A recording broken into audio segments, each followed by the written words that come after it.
It's truly an honor. I come from a very humble background.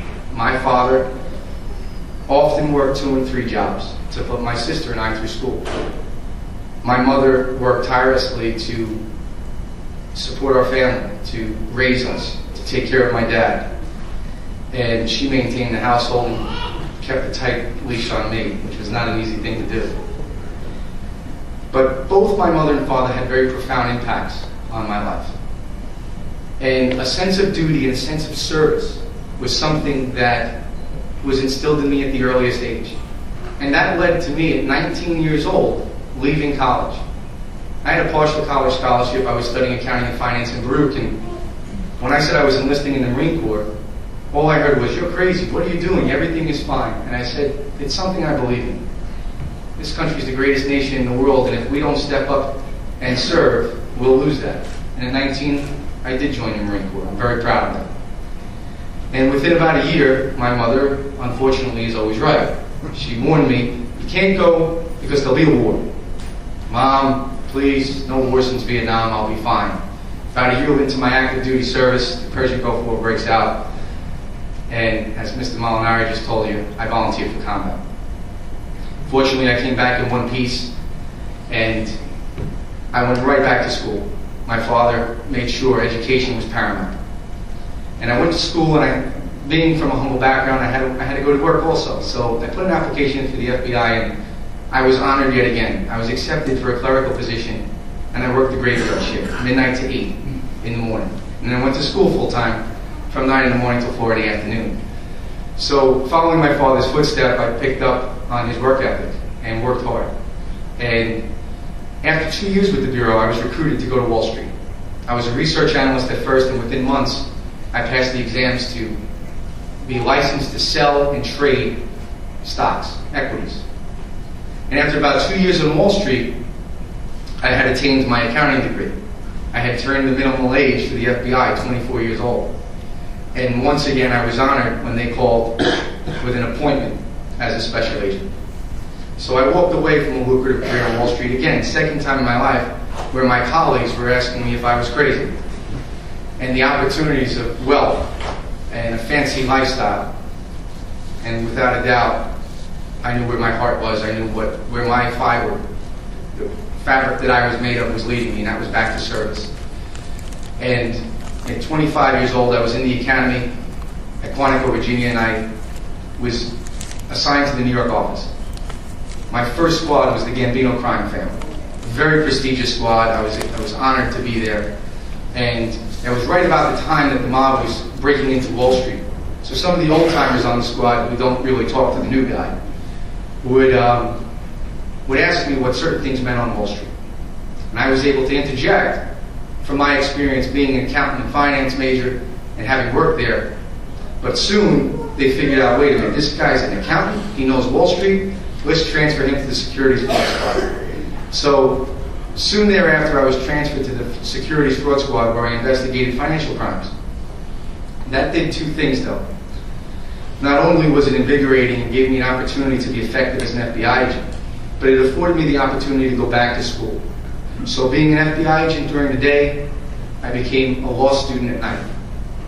And I went to New York Law School right here in New York and graduated in 2002, being admitted to the bar in New York and Connecticut. In my last year of classes in 2001, I went undercover. I went deep undercover and was the first agent to infiltrate Wall Street. Corruption was getting out of control. They said at first it couldn't be done. The FBI had tried at least 3 or 4 times before to get an undercover in. We had informants, but never an undercover. It was a case of first impression, and it took every bit of leadership skill to muster to put together a task force and work with just about every agency you can imagine that regulated stocks and the securities industry. But it was an unbelievable experience because it afforded several opportunities. Big Jack Garcia, that was mentioned before, became a close friend. He was an icon in the FBI that called on me to work the Gambino crime family while he was deep undercover. That case propelled me into working not just Gambinos, but as mentioned, dirty police officers and corruption throughout this country. In 2006, after 11 years of a great career, I left the Bureau and went into private practice. I became an entrepreneur. The private sector was one of my biggest challenges. I opened a restaurant in Manhattan from scratch. I did the legal work, the accounting work, and did everything you can imagine, and I learned a true respect for small business owners.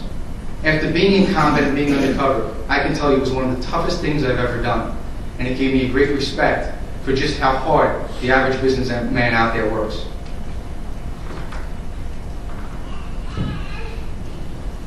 In the last year, we're here for a reason today. In the last year, I've looked at where our country's going, and I became very, very concerned.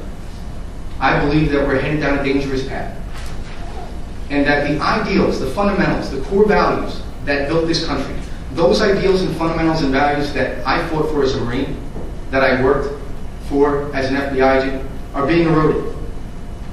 I'm not exactly sure what this liberal democratic regime has on their agenda in the future, but I knew it was something that I didn't stand for, and it was something that I'm willing to fight for.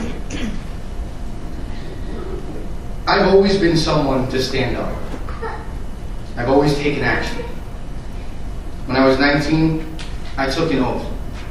That oath was to support and defend the Constitution of the United States against all enemies, foreign and domestic, and to bear true allegiance to the same. Well, I'm here to tell you today that there was no expiration date on that oath.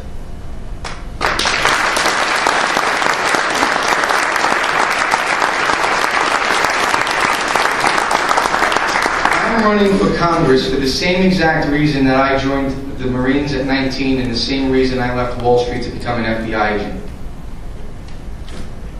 The same exact reason. I love this country. I'll serve it. I'll give it my life. I'm very proud to serve it. And that's the reason I'm running for New York's 13th Congressional District. I love this country and I'm proud to serve.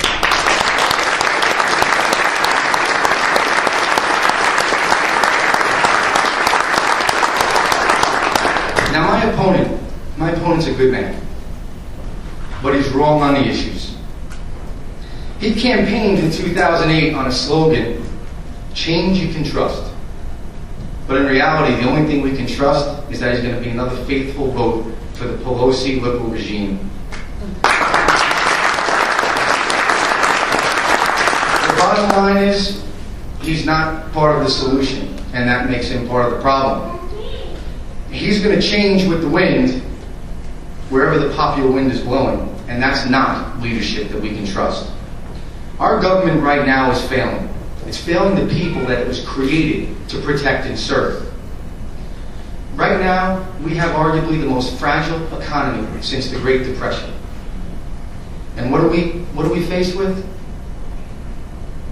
Huge deficits, out of control spending, high taxes, high unemployment, waste, business being stifled by big government.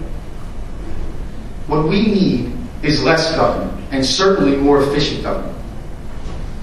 Government that respects the fact that we, as a nation, were founded on the principles of a free market.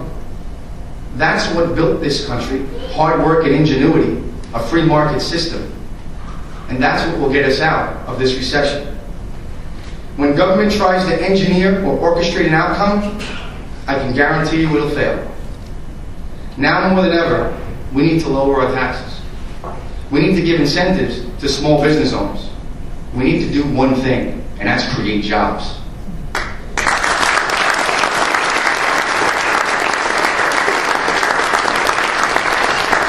We need to get America back to work. Right here in the 13th Congressional District, right here in Staten Island, nobody's hurting more than we are. And if we don't get people back to work, then our government is failing. Our top priority in Washington, when it comes to the economy... Where is that?